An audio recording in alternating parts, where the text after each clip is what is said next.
Assalamualaikum warahmatullahi wabarakatuh. Kembali lagi di channel Berita Mistis. Untuk kisah kali ini masih melanjutkan dari kisah yang sebelumnya, sebuah kisah yang diambil dari KBM. Kisah yang berjudul Jin Warisan Datuk.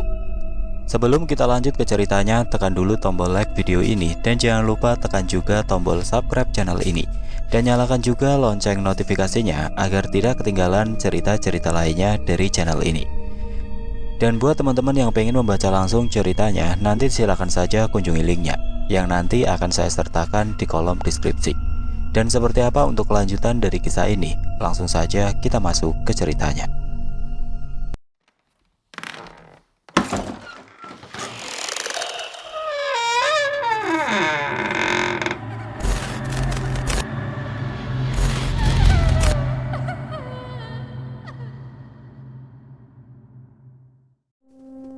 Mata Datuk Punai mengembun tiap kali teringat kejadian naas yang menimpa cucu Ki Rais. Baru 3 bulan Niar pindah ke rumah orang tua suaminya, tetapi malang tidak dapat ditolak. Mungkin karena terlalu kehilangan, serta rindu membuat Salma sering melihat sosok ayahnya di rumah. Untuk itu Niar memutuskan pindah ke rumah mertuanya karena tidak punya pilihan lain lagi. Selain itu juga berharap suasana baru bisa mengurangi kesedihan Salma. Musibah bermula ketika Salma turut mengajukan diri untuk bekerja di kebun sawit milik Rusdi yang kala itu memang membutuhkan sekitar 8 orang untuk mengurusi kebun. Sebulan bekerja ternyata para Salma menarik perhatian Juan yang menjadi mandor di sana. Tabiat buruk pemuda itu muncul tatkala Salma tidak mudah dimiliki. Kala itu jam kerja telah usai, tetapi Juan sengaja menahan Salma dengan berbagai alasan. Sempat terjadi pertengkaran sebelum akhirnya Salma dibawa paksa ke sebuah gubuk di kebun sawit. Suara jeritan minta tolong amat memilukan. Sekuat tenaga Salma melawan tindakan tidak senonoh yang dilakukan Juan. Di saat bersamaan ada Saman dan Adi datang ke kebun hendak menemui Juan. Akan tetapi bukan Juan yang mereka temukan, melainkan suara jeritan meminta tolong. Keduanya sontak berlari mencari suara jeritan yang ternyata berasal dari sebuah gubuk. Sungguh Saman dan Adi terkejut melihat keadaan di dalam sana. Lidah Saman sampai keluh melihat anak juragan sawit itu memeloroti seluruh pakaian Salma. Tindakan tidak manusiawi itu pun sudah terjadi sebelum Saman dan Adi datang. Jiwa Salma terguncang hebat. Ia meraung sejadi-jadinya. Sudah tertangkap basah, Juan masih saja mengelak, mengatakan jikalau mereka melakukannya atas dasar suka sama suka.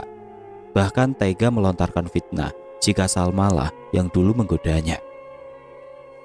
Saman dan Adi tidak tahu persis apa yang terjadi hingga memutuskan membawa keduanya ke kepala desa untuk disidang secara kekeluargaan lebih dulu. Pada akhirnya, Salma tidak mendapatkan keadilan di sana. Sudah mati-matian membela diri, tetap juga kalah oleh omong kosong Juan. Ki Rais kecewa luar biasa tatkala orang-orang lebih mempercayai Juan. Ia murka cucunya harus menanggung malu akibat fitnah itu. Mengapa banyak orang kampung yang tidak membela cucu Ki Rais? Jelas-jelas Juan bersalah. Celetus Agam tiba-tiba. Orang yang tidak punya apa-apa akan tunduk pada orang berduit, balas Datuk Punai menyudahi pembicaraan. Rama hanya diam, tidak banyak menimpali. Hatinya turut sedih mendengar kisah itu. Datuk Punai memasuki kamarnya. Begitupun dengan Agam, turut mengistirahatkan tubuh di samping elang yang sudah lama terlelap. Tinggallah Rama yang kini duduk di tangga rumah. Ia kembali teringat pertemuan malam kemarin dengan Salma yang membuat Ki Rais salah paham. Benar kata Datuk, Ki Rais melakukan itu semata-mata untuk melindungi cucunya. Gumam Rama memandang jauh ke langit malam. Ia menghela panjang. Ternyata banyak sekali hal yang terlewatkan setelah ia pergi meninggalkan kampung. Pagi sekali keributan di pos ronda menarik perhatian warga. Rusdi mendatangi Kohar yang kebetulan sedang merumpi pasal kejadian di acara akad nikah semalam. Ia kesal sampai menuduh Kohar tidak becus menanak nasi yang menyebabkan para tamu sakit perut. Tentu saja Kohar tidak terima dengan tuduhan tidak berdasar itu. Ia membela diri. Rusdi, jangan menyalahkan orang lain. Kau sendiri yang mengacaukan pernikahan. Kau mengadakan hajatan besar-besaran, menjamu tamu dengan makanan enak. Tapi kau lupa memberi makan lebih dulu jin peliharaan kau itu. Pantaslah orang-orang merasa tenggorokan dan perut mereka seperti terbakar. Jika bukan air minum Jambi dari Datuk Punai, semua tamu sudah mati. Tak pelak Rusdi meradang disauti Kohar setajam itu. Jaga omongan kau. Bila kau tidak senang denganku, katakan saja. Suasana kian memanas. Orang-orang yang ada di sana segera melerai keduanya. Dada Kohar masih bergemuruh sepertinya Rusdi. Har, marah boleh, tapi jangan sampai menuduh orang yang bukan-bukan. Nasihat salah seorang di sana, yang lain turut menimpali hingga Kohar semakin kesal saja. Lihat, dimanapun Rusdi membuka lokasi timah, pasti menuai hasil melimpah. Padahal orang-orang sudah kesana sini mencari lokasi, tetap saja hasilnya nihil. Lalu kebun sawitnya, kebanyakan orang panen sebulan 3 kali, tapi dia panen sebulan sampai 5 kali. Alasannya menggunakan pupuk paling bagus. Apa kalian percaya? Kohar yang sudah teramat kesal pergi meninggalkan pos ronda. Konon, klinik semakin marak seiring dengan banyaknya warga pendatang yang menghuni desa dan sebenarnya sudah menjadi rahasia umum di sana. Klinik identik dengan hal-hal berbau mistis, berkonotasi negatif. Persaingan kerja jadi pemicu orang-orang meminta bantuan kepada dukun atau roh leluhur. Rusdi gelisah duduk di teras rumah. Rasanya dongkol bukan main ketika ingat pertengkaran tadi, ditambah lagi gosip warga perihal kejadian semalam. Ia pergi menemui Kiswar untuk meminta restu, tanda menghormati beliau sebagai kepala kampung, supaya resepsi pernikahan besok berjalan lancar tanpa kendala seperti yang sudah-sudah. Maaf, aku tidak bisa hadir semalam karena ada urusan di Kuta, ujar Kiswar begitu ramah. Rusdi mengangguk maklum, setelahnya pamit undur diri. Tidak disangka Rusdi berpapasan dengan Ki Rais tidak jauh dari sana. Permusuhan membuat keduanya tidak saling menyapa, apalagi Ki Rais sungguh tidak sudi. Ia berlalu begitu saja seolah Rusdi tidak ada. Ki Rais tiba di rumah dengan muka masam. Mendengar bujukan Niar terhadap Salma membuat perasaannya kian jengkel saja. Jangan kau paksa kalau Salma tidak mau. Perkataan itu membuat Niar merasa bersalah. Ia hanya menawarkan Salma untuk ikut dalam kelompok tari sapen menyambut acara Maras Tahun, acara tahunan yang selalu digelar saat panen raya tiba. Sungguh tidak ada niatan memaksa Salma. Niar hanya ingin Salma bangkit dari keterpurukan, kembali menjadi Salma yang dulu, aktif dalam berbagai kegiatan menarik. Bukan Salma yang banyak mengurung diri di kamar dan termenung. Kesurupan tempo hari tidak lain dan tidak bukan karena Salma banyak termenung dalam kesendirian, membuat Niar sangat cemas akan hal itu. Mak tahu semuanya tidak mudah bagi kau. Ketahuilah, masa lalu tidak akan berubah sekalipun kau mengakhiri hidupmu. Maafkan Mak karena terlalu memaksa. Niar pun beranjak dari kamar. Salma terenyuh. Ia paham betul niat baik itu. Seraut sedih ibunya meninggalkan rasa bersalah dalam hati. Salma tidak bernyali, terlalu takut manakala tatapan orang-orang mengarah padanya. Kendati demikian, apa yang dikatakan ibunya memang benar, bahwa mengurung diri selamanya tidak akan menghapus jejak masa lalu. Akhirnya Salma setuju dengan tawaran ibunya setelah menimang-nimang cukup lama. Aku kuat, aku pasti bisa. Kemudian Salma bergegas menemui ibunya. Di ruang tamu, kamar dan dapur, tapi orang yang dicari tidak ditemukan. Mak, hanya terdengar radio usang di tengah rumah. Ketika berada di serambi, ia juga tidak melihat alas kaki milik ibunya. Salma turun dari rumah menuju halaman belakang. Mana tahu ibunya sedang memanen sayur. Kendati demikian bukan ibu yang dijumpai, tetapi sang kakek. Dari sudut dapur, Salma melihat kakeknya masuk ke gubuk yang memang dilarang untuk didekati. Pintu itu pun selalu terkunci dengan rapat. Salma merasa aneh dan lebih aneh lagi melihat kakeknya masuk membawa ayam cemani utuh yang baru disembeli. Bahkan darah ayam itu masih berceceran. Perbuatan itu sangat janggal bagi Salma dan memilih kembali memasuki rumah daripada bertanya. Ia menoleh tatkala lantai papan berdentam. Tampak ibunya baru pulang dari kedai. Mak, aku akan ikut tari sapen. Bagai angin segar membuat senyum Niar terkembang lebar. Setelah sekian lama akhirnya Salma mulai membuka diri. Kalau begitu kita harus ke rumah Pak Dula untuk mengambil seragam. Niar bergegas ke dapur meletakkan belanjaan. "Mak," panggilnya tertahan. Langkah Niar pun terhenti. "Tidak, Mak, tidak apa-apa." Awalnya Salma ingin menanyakan perihal apa yang dilihat baru ini, tapi urung, takut jikalau kakek mendengar dan tersinggung. Kini setelah 1 tahun berlalu, akhirnya Salma unjuk diri di depan halayak. Jujur saja, Salma mati-matian mengendalikan perasaannya yang bergejolak. "Anak emak memang cantik," puji Niar. Matanya berbinar hampir menangis melihat kegigihan Salma yang berusaha melawan masa lalu. Saat malam tiba, para penduduk berbondong-bondong mendatangi tanah lapang di batas desa, yang mana penyambutan acara Maras Tahun digelar. "Elang, cepatlah!" Agam berseru dari luar rumah. Sejurus kemudian Elang keluar. Aromanya yang semerbak membuat Rama menggeleng kepala. "Tuh, kami pergi," pamit Rama. Ketiganya pun pergi menuju tanah lapang. Tidak ingin ketinggalan acara seperti yang lain. Dari kejauhan terdengar suara piul dan gendang. Tanah lapang sudah dipenuhi orang dan acara baru saja dimulai. Tari sapen sedang berlangsung menyambut wali kota dan rombongan. Elang meringsek di antara kerumunan membawa serta 2 sepupunya. Saat itu juga, seluruh pandangan Rama tertuju ke arah Salma yang sedang menari gemulai. Rama yang terenyuh malah menarik perhatian Agam. Ia melirik ke arah panggung dan Rama secara bergantian. "Bang," Rama tersentak di sikut sepupunya. "Kuperhatikan dari tadi kau memandang anak dayang itu." Tunjuknya ke arah Salma. "Dia yang aku tolong malam itu," balas Rama tanpa beban. Agam hanya manggut-manggut, tidak lagi bersuara. Seandainya yang bertanya adalah Elang, sudah pasti Rama sakit kepala gara-gara ocehannya. Suara riuh tepuk tangan membahana mengakhiri tari penyambutan. Rama menjauhi panggung setelah acara pembuka usai. Tatkala Rama duduk, Salma berlalu bersama kelompok tari dan tidak menyadari cunduk mentul miliknya terlepas dan jatuh tepat di depan Rama. Niar merentangkan tangan menyongsong kedatangan anaknya. Ia bahagia sekali malam ini.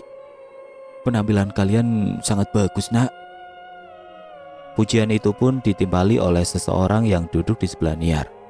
Salma tersipu sembari menggeleng pelan, merasa penampilannya kali ini sangat kaku sesudah lama tidak menari. Seluruh warga bergembira menikmati hiburan yang jarang-jarang sekali diadakan. Kendati menikmati acara seperti yang lain, Salma justru gelisah, tidak kuasa menahan gejolak perasaan, sebab merasa asing sekian lama tidak membaur dengan masyarakat. "Mak, aku balik dulu," izin Salma pelan. Niar bangun dari duduknya ingin pulang juga. Ia tidak akan membiarkan Salma pulang sendiri malam-malam begini. Namun Salma menolak tatkala tadi melihat ibunya sangat menikmati hiburan itu. "Mak di sini saja, aku balik bersama Lita." Tunjuknya pada Lita yang sudah berdiri di sampingnya. Dengan sedikit ragu, Niar mengizinkan anaknya pulang lebih dulu. Sepanjang tanah lapang banyak orang yang menjual berbagai macam makanan. "Tak, aku hendak membeli itu dulu." Salma menghampiri lapak yang menjual pulut panggang, sementara Lita menuju lapak seberang membeli jagung rebus. Ketika Salma sedang menunggu pesanannya, tiba-tiba ada yang menepuk pundaknya. Alangkah terkejut mengetahui siapa yang menyapa. "Salma, lama tidak jumpa kau." Kontan dada Salma bergemuruh. Bagaimana tidak? Orang yang ada di hadapannya adalah orang yang teramat dibencinya seumur hidup. "Bajingan." Salma tidak sudi berhadapan dengan Juan. Lita melihatnya begitu hendak menghampiri. Salma lebih dulu melangkah mengajaknya pergi, meninggalkan pesanan yang belum selesai. "Dia sumringah sekali. Geli aku melihatnya. Padahal besok resepsi pernikahannya. Masih sempat-sempatnya dia berkeliaran. Memang sudah putus urat malunya, Sal." Salma tidak bersuara sama sekali, menahan marah juga tangis. Sepanjang perjalanan pulang, Lita berusaha mencari topik pembicaraan lain, sekedar mengalihkan ingatan buruk yang dialami Salma. Namun demikian, Salma masih saja gelisah, bukan karena bertemu Juan, tetapi merasa ada yang mengikuti sejak tadi, hingga beberapa kali Salma menoreh ke belakang. Namun Lita tampak biasa saja. Di persimpangan jalan setapak, keduanya terpaksa berpisah menuju rumah masing-masing. Berpisah dengan Lita membuat Salma makin gelisah berjalan sendiri. Ia kembali menoleh ke belakang, memastikan dugaannya. Di saat itulah, ia menangkap bayang-bayang yang bersembunyi di balik pepohonan. Tampaknya lebih dari satu orang. Dengan perasaan takut, Salma mempercepat langkah. Salma! Demi apapun Salma terkejut setengah mati manakala seseorang muncul dari jalan pintas memapak langkahnya. Kau? Sejenak Salma membeku. Mata bening serta hidung bangir itu amat melekat di benak Salma, walau sempat melihatnya hanya sesaat. Mengapa kau pulang sendiri? Tanya Rama pura-pura tidak tahu. Salma terkesiap, tanpa menjawab bergegas mengajak Rama pergi. Begitu berbelok, spontan Salma menarik Rama memasuki celah antara pagar surau dan pagar rumah warga untuk bersembunyi. Kau diikuti orang? Rama hendak keluar, tapi Salma keras mencekal lengannya sembari menggeleng. Sungguh ia tidak ingin ada kegaduhan lagi. Celah pagar teramat sempit. Wajah Salma bersemu merah melihat wajah pemuda di hadapannya. Rama ingin menggeser tubuhnya sedikit, tapi keburu ada langkah yang mendekat. Keduanya terdiam kaku dengan tubuh bagian depan menempel satu sama lain. Salma jengah memalingkan muka. Begitu juga Rama, merasa tidak nyaman dengan keadaan di balik persembunyian itu. Seandainya, bisik Rama tertahan. Salma melihat Rama berkomat kamit menengadah ke atas. Ia pun ikut melihat ke atas. Apa yang ada di atas? Tidak ada, jawab Rama buru-buru menunduk. Seandainya, keluh Rama lebih lirih dari sebelumnya, tapi masih terdengar oleh Salma. Ia kembali menunduk menatap dada Salma yang menempel di dadanya. Gadis itu tertunduk segan. Jangan berpikiran yang macam-macam. Ya itu dia, seandainya bisa dikempeskan sedikit saja. Desa Rama yang mulai kepanasan. Sedangkan rombongan penguntit itu baru saja berlalu melewati pagar. Juan. Salma tersentak tidak percaya. Ternyata Juan dan kawan-kawan yang sedari tadi mengikutinya. Salma mulai takut mengetahui manusia laknat itu tidak jera mengganggunya. Apakah belum cukup? Lirihnya nyaris tidak terdengar. Jangan takut, ada aku di sini. Salma mendongak, lalu terenyuh. Matanya sendu menatap Rama teramat dalam. Seraut itu seolah menjanjikan sebuah perlindungan padanya. Kemudian Rama menyodorkan sesuatu yang membuat Salma tersadar, langsung meraba hiasan di rambutnya. Ya, cunduk mentul di rambutnya tersisa 2 buah. Terima kasih, ujarnya kemudian. Sekali lagi Salma berterima kasih. Hanya saja ia tuturkan dalam hati, sebab Salma terlalu malu untuk berkata lagi. Mari ku antar kau balik. Salma tidak menolak tawaran itu. Untuk pertama kalinya seorang pemuda mengantarnya hingga di pintu rumah. Selepas Rama pergi, sepi menyambut Salma di rumah. Ternyata ibunya belum pulang. Lalu kakeknya. Salma mengira kakeknya itu sudah tidur. Tetapi pintu belakang yang terbuka serta sendal milik kakek yang tidak di tempat membuatnya heran. Kemana Datuk? Salma mendongakkan kepala celingak-celinguk memandang keluar. Saat bersamaan, ada seperti bola api terbang melintas, lalu menyusup masuk ke gubuk belakang rumah. Salma tidak salah lihat. Matanya dengan jelas menangkap benda itu melesat cepat. Degup jantung Salma bertalu-talu. Ludahnya tertekuk kasar. Ia memberanikan diri mendekati gubuk. Setapak demi setapak Salma lalui dengan perasaan tidak menentu. Tinggal sedepa lagi. Tiba-tiba pintu terbuka. Salma terlonjak kaget. Datuk? Bukan hanya Salma yang terkejut, tapi juga pria tua di depannya. Datuk? Salma terenyak. Ia tidak menyangka bahwa kakeknya berada di dalam sana. Entah apa yang dilakukannya. Mengapa kau di sini malam-malam? Kau kurang kerjaan, ah? Kirais jadi berang.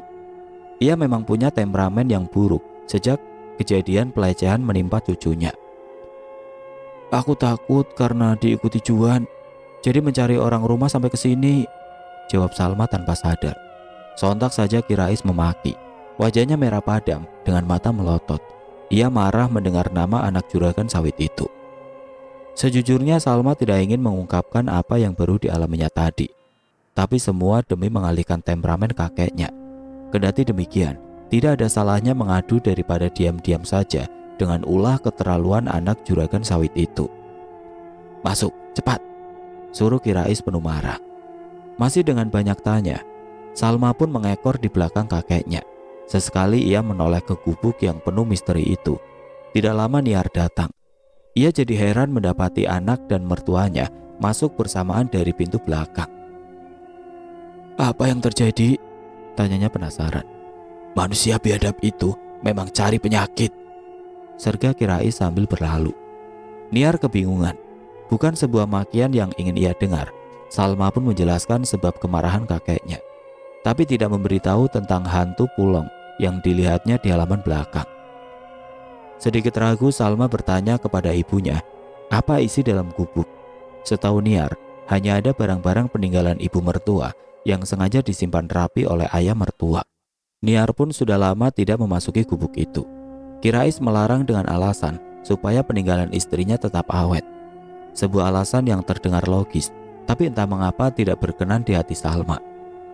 Perasaan tidak nyaman mulai melindap dalam hati, tetapi seraut teduh pemuda yang bersamanya beberapa saat lalu mampu menghapus perasaan itu. Salma, lantas gugahan Niar membuat Salma terkesiap. Apa yang kau pikirkan?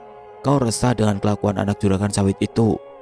Salma menggeleng dengan cepat menepis prasangka ibunya. Mak, lelaki yang mengantarku tadi adalah lelaki yang menolongku malam itu. Apa dia orang kampung ini? Tidak lupa Salma menyebutkan ciri-ciri lelaki yang sudah menolongnya 2 kali. Niar tidak perlu berpikir keras untuk menebak dengan benar siapa yang dimaksud anaknya. Barang tentu pemuda itu adalah cucu pertama Datuk Punai, karena hanya Rama yang mempunyai separuh perawakan orang Belanda di kampung itu. Datuk Punai sendiri adalah gundik dari menir Belanda yang melahirkan 1 anak laki-laki dan 2 anak perempuan. Rama berparas tampan mewarisi garis keturunan ayahnya.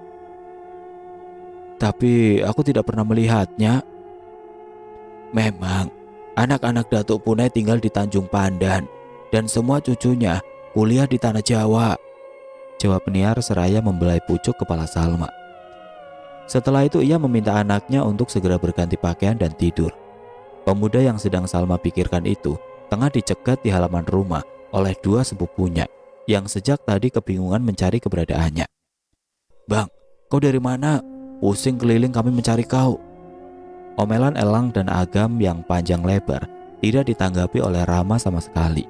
Ia malah menyeret kedua sepupunya untuk masuk ke rumah. Tidur saja, besok kita pulang, Agam tercengang. Terlebih Elang. Namun keduanya memilih untuk tidak bertanya lagi. Padahal mereka sempat melihat Rama meninggalkan tanah lapang dengan tergesa mengikuti Salma. Rama sengaja melakukan itu setelah melihat gelagat Juan yang mencurigakan. Benar saja bahwa anak juragan sawit itu telah mengincar Salma. Melewati tengah malam, Salma masih terjaga. Entah mengapa matanya enggan terpejam barang sesaat. Pikirannya berkelana kemana-mana. Di tengah usahanya untuk tidur, suasana rumah yang sangat sunyi membuat pendengaran Salma dengan mudah menangkap suara langkah halus melewati kamarnya. Setelah itu terdengar suara derit pintu belakang. Ia mengira adalah ibu atau kakeknya yang hendak ke kamar mandi. Tetapi sekian lama berlalu, suara itu tidak kunjung kembali, membuat Salma heran. Karena penasaran, ia memutuskan untuk mendatangi kamar mandi, tapi tidak ada jawaban apapun setelah pintu diketuk beberapa kali. Saat itu kata hati justru membimbing langkahnya menuju gubuk. Semakin mendekati gubuk, perasaannya semakin membuncah. Terlebih saat mendengar suara parau yang mendengungkan kalimat-kalimat asing bagi Salma. Datuk, Salma menggumam dalam hati. Matanya membeliak tidak percaya kakeknya kembali ke gubuk selarut ini. Tangan Salma sudah terulur hendak membuka pintu. Detik kemudian, ia kembali menarik tangan mengurungkan niatnya. Sekian menit hanya berdiri di sana mendengarkan syair aneh yang membius. Lalu terdengar olehnya nama seseorang disebut dengan jelas di akhir kalimat yang tidak dimengerti itu. Apa yang dilakukan Datuk? Gumamnya lirih sembari berjalan mundur menjauhi gubuk. Menjelang subuh, Juan terjaga dari tidur sebab merasakan gatal yang hebat di seluruh tubuh. Ia menggaruk-garuk tubuhnya, tapi rasa gatal itu semakin menjadi, membuat tubuhnya penuh dengan parut-parut bekas cakaran kukunya sendiri. Ah, kenapa gatal sekali? Setengah menjerit, ia menyeret langkah mencari kotak obat di dekat lemari. Di cermin itu, ia terkejut luar biasa melihat wajahnya banyak ditumbuhi bisul bernanah. Apa ini? Kenapa wajahku? Jeritnya terjajar ke belakang. Lalu melihat ada yang bergerak di sekitar leher yang juga dipenuhi bisul. saat diraba, tapi tidak terasa apa-apa. Dan tidak lama seperti ada yang ingin keluar dari mulutnya. Ia pun memberanikan diri membuka mulut ketika merasakan ada benda yang bergerak merayap melewati rongga tenggorokan. Ah, ia menjerit sejadi-jadinya ketika ada jari-jari keriput yang menyentuh langit-langit mulut, membuatnya tersedak mual nyaris muntah. Dalam keadaan mencekam, justru masih memberanikan diri membuka kembali mulutnya, namun ternyata tidak ada apa-apa. Saat berpaling, ia justru melihat bayangan hitam dengan sepasang mata menyala mengintip di balik ventilasi jendela. Ia terpekik kaget hendak berlari keluar kamar. Demikian, nyalinya tidak seberani omongannya. Belum sempat melangkah, ia sudah ambruk tidak sadarkan diri akibat ketakutan. Suara jeritan itu tidak ayal membuat orang di rumah terjaga dari tidur. Rusdi melesat menuju kamar anaknya diikuti oleh Rati. "Juan, ada apa?" Rusdi terkejut saat melihat ada jari keriput yang keluar dan masuk kembali ke dalam mulut anaknya yang menganga. Ia berteriak ketakutan dan turut pingsan. Akhirnya rumah besar itu ramai didatangi orang setelah Rati berteriak minta tolong. Rati panik melihat keadaan suami serta anaknya. Ditambah lagi hari ini adalah acara resepsi pernikahan. Beruntung Juan siuman tidak lama mantri memeriksanya. "Kalau muka aku macam ini, batalkan saja acara pernikahan, Mak. Aku malu." Juan terus berteriak marah. Tidak ada yang bisa Rati lakukan selain berusaha menenangkan anaknya itu dengan beberapa kata dan berharap obat yang diberikan mantri akan manjur, menghilangkan bisul-bisul di tubuh anaknya dengan segera. Kendati demikian, Rati masih cemas manakala Rusdi masih tidak sadarkan diri. Berbagai cara dilakukan untuk membuat Rusdi siuman. Keadaannya masih sama, sampai Kiswar datang memberikan sedikit jambi pada Rusdi. Jambi itu memang manjur, menyadarkan Rusdi dari pingsannya. Tapi saat Rusdi bangun, semua orang dibuat terkejut. Perbincangan Kiswar dengan Rusdi berlangsung dingin. Lelaki itu tidak bisa diajak berkomunikasi sama sekali, hanya menatap kosong seolah raga tidak berjiwa. Bahkan yang paling menegaskan, ketika mata Rusdi seperti telah terbakar cairan asam. Rati menjerit menangisi keadaan suaminya yang tidak masuk akal, karena sebelum kegaduhan terjadi di kamar Juan, Rusdi tampak baik-baik saja. "Ki, tolong lakukan sesuatu agar Bapak dapat kembali seperti semula. Juga semua bisul di wajahku hilang, karena jelas ini bukan perkara medis," pinta Juan memelas. "Coba minta bantuan Datuk Punai untuk masalah bisul-bisul kau itu." Tidak berselang lama Datuk Punai tiba setelah Juan menyuruh seseorang untuk memanggilnya. Anak juragan sawit itu langsung disuguhkan oleh raut wajah Datuk Punai yang menampilkan keterkejutan.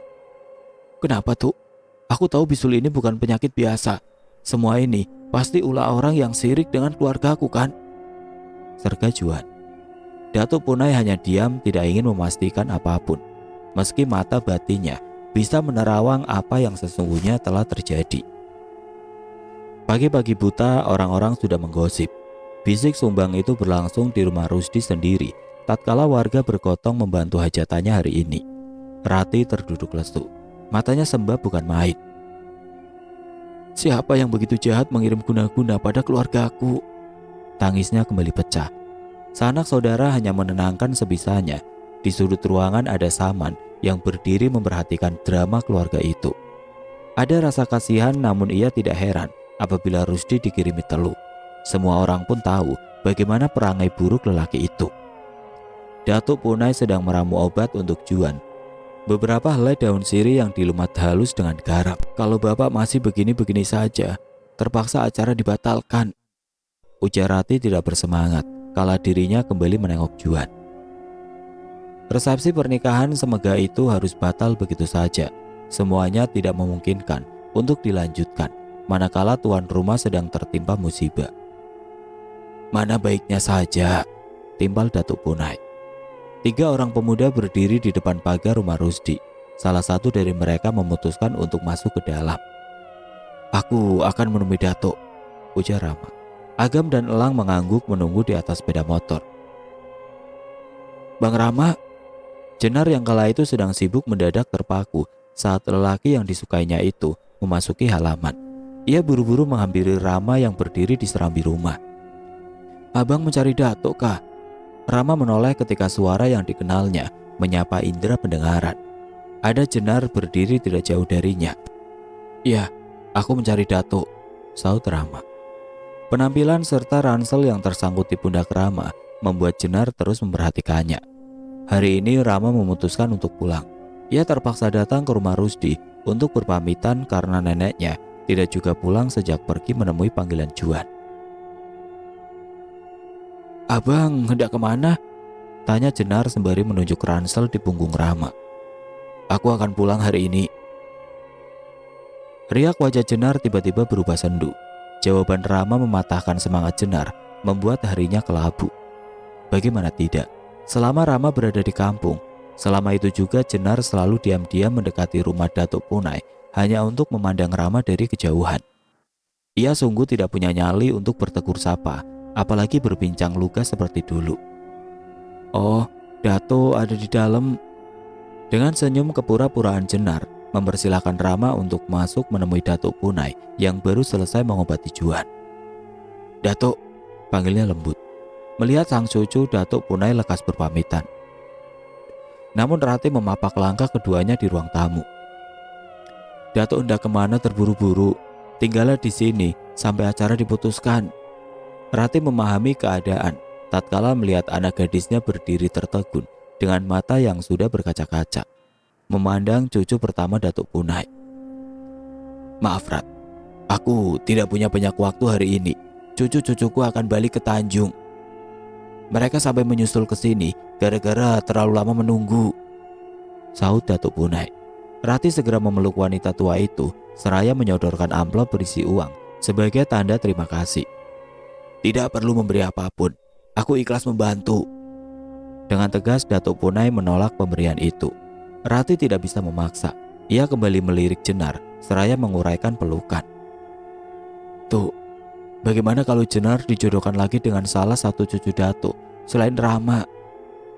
Sejujurnya Rati malu membahas masalah perjodohan di waktu yang tidak tepat seperti ini. Semua itu dilakukannya demi Jenar yang sudah tampak putus asa di ujung sana. "Untuk sekarang biarkan anak-anak menemukan jodoh mereka sendiri," jawab Datuk Punai ringan dibarengi senyuman. Jenar sontak masuk ke kamar dengan mata yang sudah berair. Hatinya remuk redam. Sampai kapanpun Rama tidak akan menoleh padanya, walau sekedar melihat bayangan. Rama tidak banyak bicara, hanya dia memandang Jenar yang sudah hilang di balik pintu. Ia keluar lebih dulu menghindari suasana rumah yang kurang nyaman. Aura negatif di rumah itu kental terasa, bahkan sejak pertama menginjakan kaki di sana.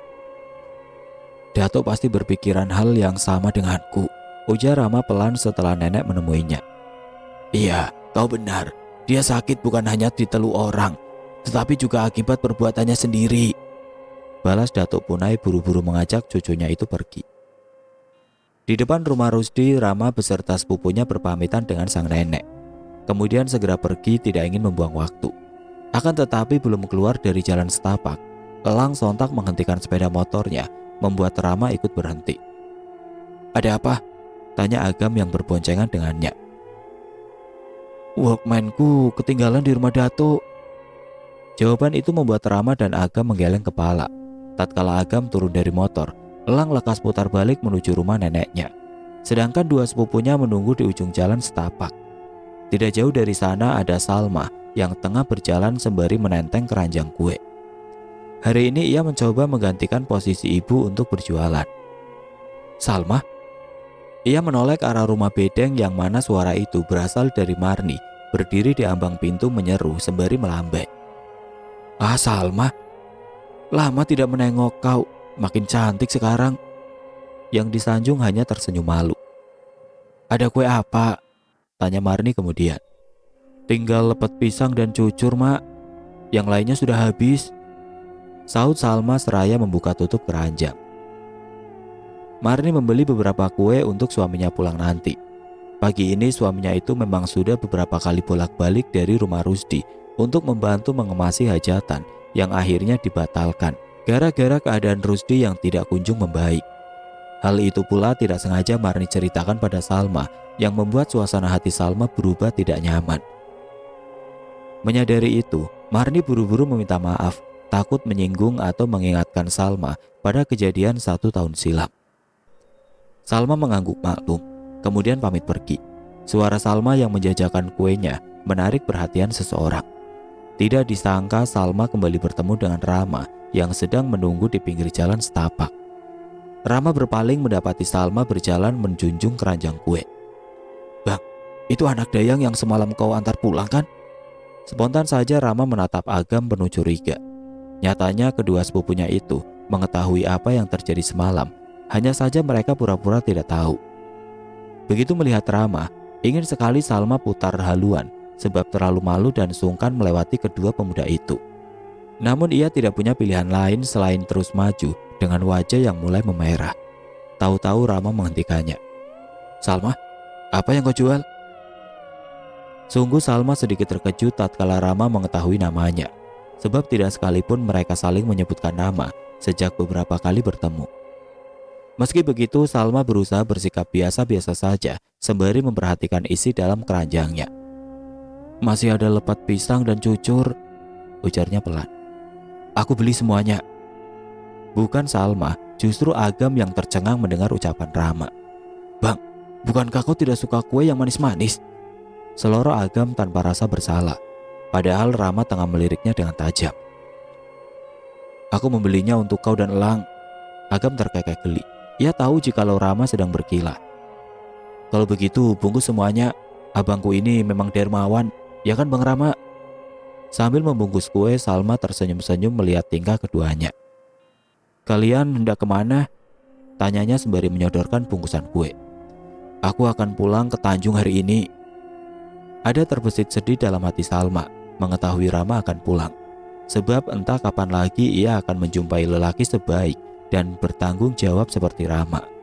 Ia pun cepat-cepat menepis semua itu, beranggapan bahwa dirinya hanya terbawa perasaan saja dan akan hilang bersama perginya Rama. "Hati-hati dalam perjalanan pulangmu, Rama." Akhirnya Salma pergi meninggalkan senyum samar di wajah Rama saat gadis itu menyebut namanya. Di serambi rumah ada Niar sedang berdiri menunggu keponakan dari suaminya yang akan berkunjung. Selang beberapa saat, Salma pulang membawa keranjang yang sudah kosong. Niar tidak menyangka pertama kali anaknya mencoba berjualan akan habis begitu cepat. "Setelah Mak Marni membeli, ada cucu Datuk Punai yang memborong semua kue," lapor Salma.